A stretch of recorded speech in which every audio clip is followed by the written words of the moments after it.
good afternoon, good evening, depending on where and when you get the video. My name is Chioma Bambara. Welcome to my YouTube class. Welcome to my YouTube channel.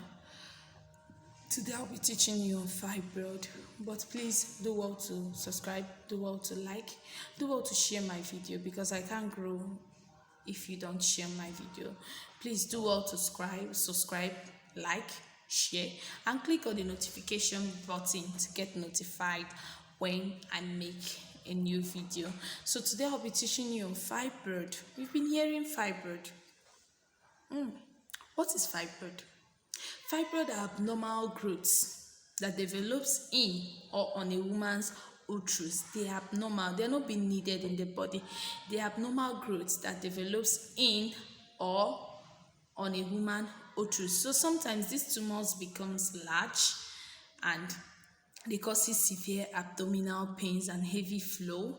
In other cases, they causes no signs and symptoms at all. So these growths are typically benign and non-cancerous. So they are also known as the leiomyomas and the myoma. Leiomyoma or myoma, you can call any of them. So the uterine fibroids are growths in or on the walls of the uterus. They consist of smooth muscle cells and connective tissues. So a person might have multiple fibroids, and not one, not two, not three. Fibroid can be as small as an apple seed. Others might be as big as a grape seed or even more than. So sometimes it's even larger than that. So they can also shrink or grow over time. So fibroids are more common in women from the age of 30 to when their menopause starts. I said about menopause in my last class, so please go there, watch and subscribe. From 30 to when their menopause starts. Why? Because when your menopause starts, your estrogen levels tends to drop. So once your estrogen levels are down, it lessens your risk of getting a fibroid. So they usually shrinks after your menopause begins. So from between 20 to 30% of female develops fibroid at age of 50, because by then your menopause tends to begin. So 20 to 30, the percentage is very small. It tends to lessen their risks of getting a fibroid. So we'll be talking about the types of fibroids, and fibroids are being classified on the types of where they are being located. So there are three main types of fibroids, and they are the subserosal fibroid, the intramural fibroids, and the submucosal fibroids. So the subserosal fibroids, they are the most common types of fibroids. They grow on the outside of the uterus.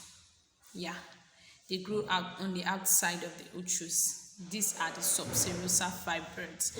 They are the most common types of fibroids. We have the intramural fibroid. The intramural fibroid, they grow inside the muscular walls of the uterus. Inside the muscular walls of the uterus. We have the submucosal fibroids. The submucosal fibroid, they are the types of fibroid that grows in the open space of the uterus. These are the submucosal fibroids. These are the three types of fibroids, and they are being classified due to where they are located in the uterus. On the symptoms of fibroids, so some symptoms of fibroids, they differs due to body system differs, and most fibroids do not cause any noticeable symptoms, and however some can cause significant comfort. So you might be comfortable, but you don't know you're having a fibroid. So these are symptoms of fibroids, which are number one, heavy period, like heavy flow of periods. So heavy flow, if you notice heavy flow, some girls might be seeing that period for 7 days and they are using 5 to 7 pads in a day. They're having heavy flow. These are just the symptoms of heavy flow. You're having heavy flow without being told. Someone that is using 5 to 7 pads in a day. is heavy flow. That's number one, symptoms of fibroid. Number two is painful period. If you're having painful period, these are symptoms of fibroid. Number three is the lower backache or leg pain. Lower backache or leg pain. That is number third symptoms of fibroid. We have constipations. People that do notice constipations in the symptoms of fibroid. That's number four. We have discomfort or feeling of fullness in your abdominal, your lower abdominal. You're feeling pains and fullness, like there's something there. That's especially in the case of large fibroids. So that is number five. We have frequent urination, urinating often and on, pains during sexual activities. That is dyspareunia is also known as painful sex. If you notice, painful sex is referred to as the dyspareunia. So some people may have fertility problem associated with fibroids. So fibroid may cause problem during pregnancy and labor, and they increase the chance of needing a cesarean delivery, which is known as the CS. So once you're having fibroid and you're pregnant, it increases your risk of getting a cesarean delivery. I'll be telling you now on the causes of fibroids. So causes of fibroids are, it remains unclear exactly what's the cause of fibroids. So their development may be linked with a person's estrogen. So what is an estrogen? An estrogen is any group of steroids that is secreted by the ovaries and functions as a female sexual hormone. They are steroids that is secreted by ovaries and functions as a female sexual hormone. So once your estrogen level is high, you are at a very high risk of getting fibroid. But once it's low, the risk of getting fibroid is low. So estrogens during a person's reproductive years, estrogens and progesterone levels are high. So when estrogens and progesterone levels are high, especially during pregnancy, because during pregnancy these two levels begins to rise. So especially during pregnancy, fibroids tends to swell because your estrogen level and your progesterone level is high. So low estrogen levels associated with the shrinkings of fibroid. If your estrogen level is low, it will decrease your risk of getting fibroid. Even if you have fibroid, it shrinks it because of your estrogen levels is low. So this can occur during and after menopause. It can also occur while taking certain medications that can drop your estrogen levels, such as the gonadotropin releasing hormones, the GnRH, gonadotropin releasing hormones. So genetic factors can also be a cause of fibroid, because once you tend to have any of a relation that has fibroid, you might be at a very high risk of getting fibroid. So there's a suggested evidence that red meat, alcohol, and taking caffeine constantly can increase your risk of getting fibroid. Red meat, alcohol, constant intake of caffeine can increase your risk of getting a fibroid. So therefore, intakes of fruits and vegetables will lessen your risk of getting a fibroid. Some people don't take fruits from day to day, month to month, weeks to weeks. They don't take fruits. So I advise you to take fruits often. Take vegetable. It will lessen your risk of getting a fibroid. Also note that childbearing is associated with a lower risk of developing a fibroid. The more you are giving birth, like once you start giving birth, it lessens your risk of getting a fibroid. Here are some diagnoses. You've been hearing of the word diagnosis. What is diagnosis? Diagnosis is a process of identifying illness and their causes, like things you do to identify illness and their causes. So you might go to the hospital and be like, doctor, I want to know my diagnosis. I want to know what I'm being diagnosed of.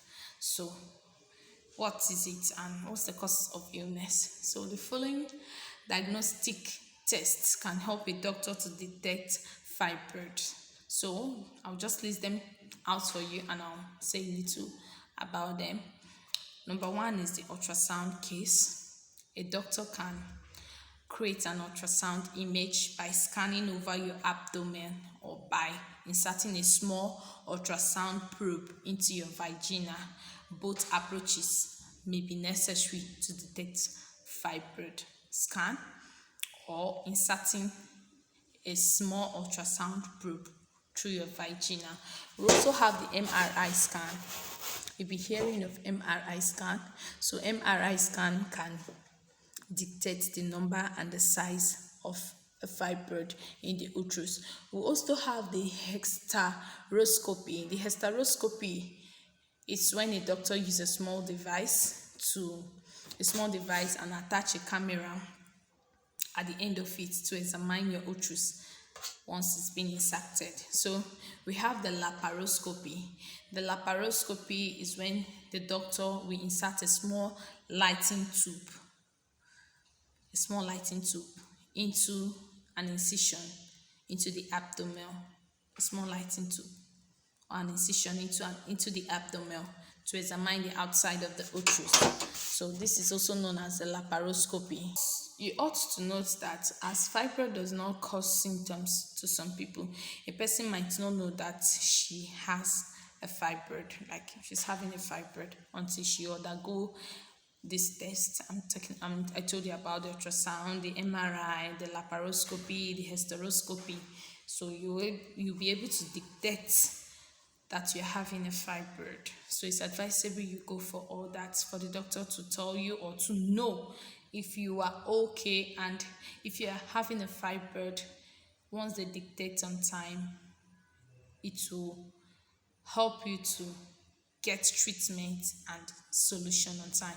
So now I'll be telling you about the treatment of fibroids, and number one is the GnRH, which I said earlier on, which the GnRH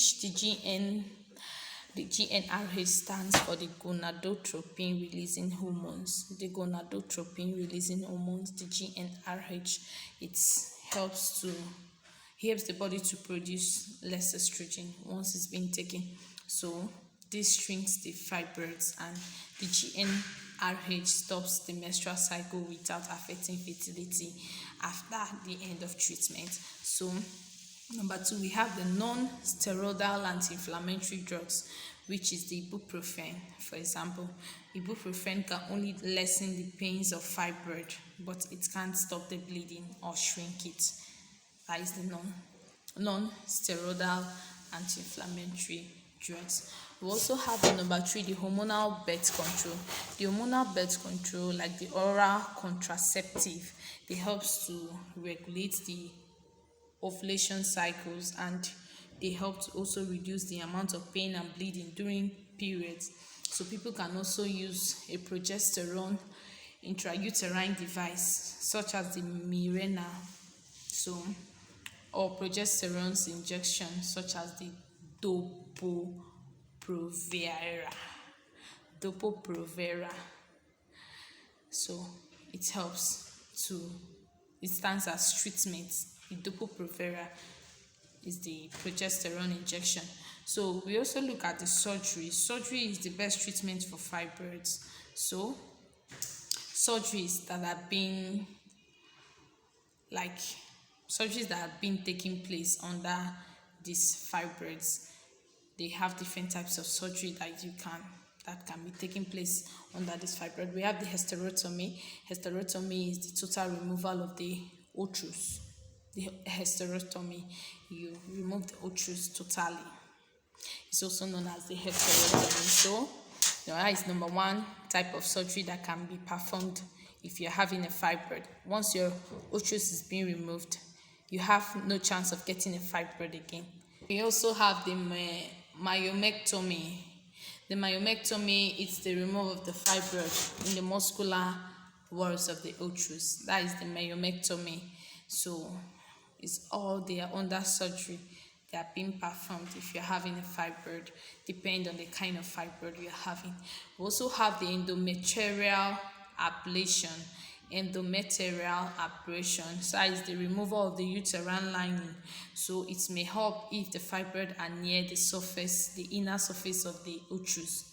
So these endometrial ablations will help to remove the fibroid that is in the inner surface of the uterus. We also have the uterine fibroid embolation. The uterine fibroid embolation. So that's the cutting of the blood supply to the area where the fibroid is. And once the fibroid is no longer getting blood supply, it shrinks. So the doctor will inject a chemical through a catheter into the arteries that supplies blood to any fibroid, which at the end, once the chemical goes there, it ends up shrinking the fibroid. So that is the uterine fibroid embolization. The uterine fibroid embolization. And the last but not the least treatment that can help you to get away with fibroid is your life changes. That is eating a good balanced diet, regular exercise, maintaining a moderate lifestyle, not taking alcohol, not taking caffeine, not taking red meat and the rest of them. Staying away from things that is very harmful to your body. So today I come to the end of the class concerning fibroid. Thank you for your time. Thank you for being there with me. Thank you, and I hope you learned a lot. Do well to subscribe. Do well to share my video. Please do well to like. Do well to drop a comment, like a question for me at my comment section. And do well to click on the notification button once I make a new video, so you'll be able to know. Thank you for being there. I love you.